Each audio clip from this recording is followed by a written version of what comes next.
David Cameron en tournée pour trouver des alliés. Le Premier ministre britannique veut renégocier l'appartenance de son pays à l'Union européenne.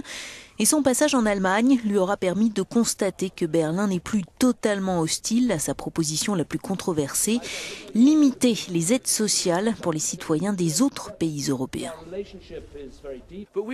Nous voulons nous assurer que les systèmes d'aide sociale, et en particulier le nôtre, ne créent pas un appel d'air vers le Royaume-Uni, car nous ressentons la pression d'une migration excessive ces dernières années.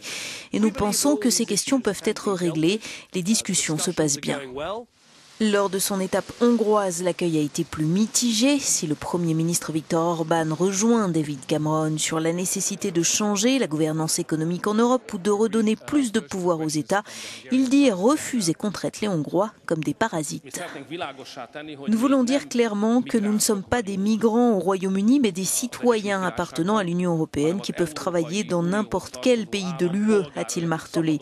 Nous voulons pouvoir exercer ce droit qui est le nôtre. Donc nous n'allons pas parasiter le Royaume-Uni, nous ne voulons pas prendre le travail des gens qui vivent là, nous ne voulons pas vivre à leurs dépens, nous voulons simplement pouvoir exercer nos droits et travailler. Les restrictions envisagées par Cameron visent les Européens venus de l'Est, les plus nombreux. Mis sous pression par les eurosceptiques, le dirigeant britannique s'est engagé à organiser un référendum sur le maintien de son pays dans le club des 28. Les changements qui interviendront dans les aides sociales au Royaume-Uni sont d'autant plus importants que Londres est la ville à l'étranger qui compte le plus de ressortissants hongrois, conclut notre correspondante à Budapest.